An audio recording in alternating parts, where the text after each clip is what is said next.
Hola, muy buenos días, jóvenes de Universidad Tecnológico Universitario de Aguascalientes, materia de Derecho Constitucional. Vámonos a la sexta unidad.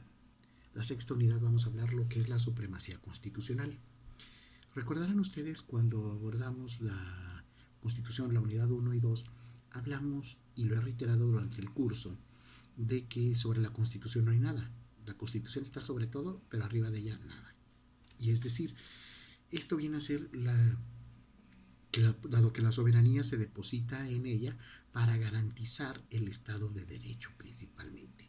Bien, les recomiendo vean sus diapositivas como tal, estudienlas y vean el libro de texto que también les cargué. Vamos a ver lo que es el significado de la supremacía constitucional y el tema de jerarquía de leyes. Bien, en la unidad como lo dijimos, uno de los principios formales de la Constitución venía a ser la supremacía constitucional, es decir, era la forma de blindarla para que no fuera sujeta a los famosos golpes de Estado que se dieron mucho en el siglo XIX o también a los caprichos de los gobernantes que se decidieran pasar sobre la Constitución. Bien, como formas primeros de esa madurez sobre la Constitución en el siglo XIX, pues se hicieron las constituciones, pero poco a poco se fueron creando elementos para brindarle de una protección y una superioridad. Y uno de los instrumentos para poder garantizar esa supremacía o esa fuerza vendría a ser el derecho de amparo, creado en 1841 por el yucateco Manuel Crescencio Rejón. El derecho de amparo, pues bueno, ya ustedes van a llevar una materia ex profeso y vamos a mencionarla a modo, podemos decir, de un análisis en los medios de control constitucional, que va a ser en la unidad número 8. Bien, en el amparo, sobre todo, se trata de garantizar que se cumpla con la Constitución y no se violen, así decirlo de una manera simple, las garantías de los gobernados. No es solo de los ciudadanos.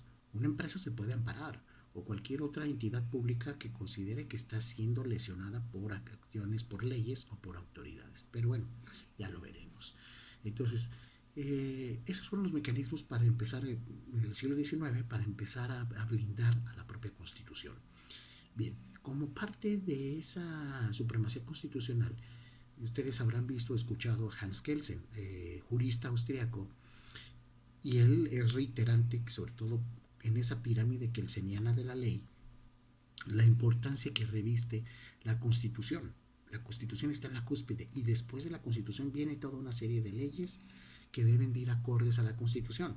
Esto también viene con la idea de coordinar las acciones, o sea, no que una ley diga una cosa, la ley diga otra, un reglamento manifiesta otros aspectos y todos vayan en contra de la Constitución. No, se necesita unicidad y que trabajen de manera acorde. Ahora, miren, en esta cuestión de la unidad, así lo dice el tratadista que vamos a estar abordando en este curso, en su mayor parte, a Héctor Fixamudio, y que eso es lo que garantiza esta supremacía constitucional, la unidad del Estado mexicano y la unidad de nuestro sistema jurídico. Y como lo dijo el presidente del que fue la Suprema Corte de Justicia y después aspirante a la presidencia, cuando Juárez sube a presidente de la República, José María Iglesias, que dijo sobre la Constitución nada y bajo la Constitución todo. Bien, el principio de supremacía constitucional no es un invento, tampoco, como podemos decir, una ocurrencia que va a ser de un tratadista. La supremacía constitucional está contemplada en el artículo 133. Es muy importante que lo tengan presente y lo analicen, jóvenes. Y a la letra del 133 nos dice, esta constitución, fíjese, primero, esta constitución. Luego, segundo, las leyes del Congreso de la Unión que emanen de ella y los tratados internacionales que estén de acuerdo con la Constitución, celebrados y que se celebren por el presidente de la República con la aprobación del Senado, van a ser la ley suprema de la nación. Los jueces, dice, de cada estado se arreglarán a dicha constitución, leyes y tratados. Es decir, en un juicio, si se invoca un tratado internacional, estamos hablando también de una norma superior, constitución y las leyes federales. A pesar de que esto contradiga los ámbitos o las constituciones de los estados o sus propias leyes. Bien, la supremacía constitucional, como tal, lo podemos entender como la regulación jurídica va a ser a nivel nacional o internacional. Ahorita vamos al aspecto internacional con el tema de los acuerdos y tratados. Porque miren, ha habido conflictos en un momento dado y dicen, bueno, ¿le vamos a hacer caso a un tratado internacional? Claro que sí.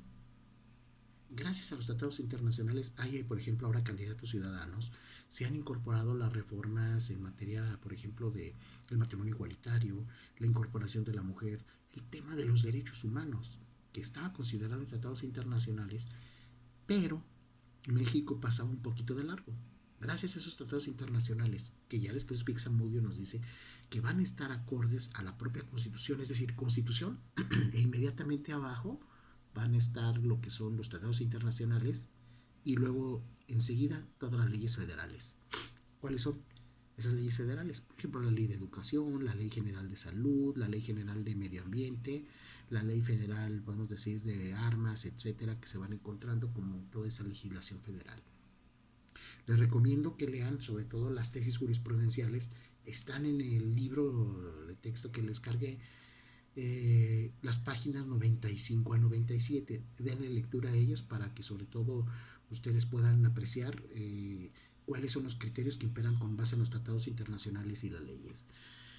Y bien, con base también en esta jerarquía de leyes, viene otra cosa, bueno, y los estados, las legislaciones de los estados.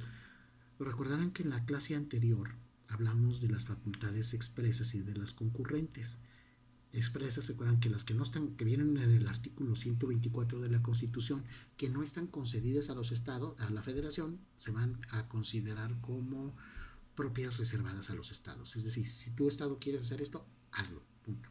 Yo me apego, y eso sí, el gobierno federal, es decir, la República Federal, tiene que apegarse a lo que dice la Constitución. No puede ir más allá. En cambio, los estados, que lo que no esté considerado, sí pueden legislar o determinar algunas acciones que consideren relevantes para este aspecto. Si no tienen dudas, pues ya saben, aquí estamos. Cuídense mucho. Y pues ahí estamos, jóvenes. Nos vemos en la unidad número 8. Lean sus diapositivas y lean el libro que ya les he hecho mención. Adelante y cuídense.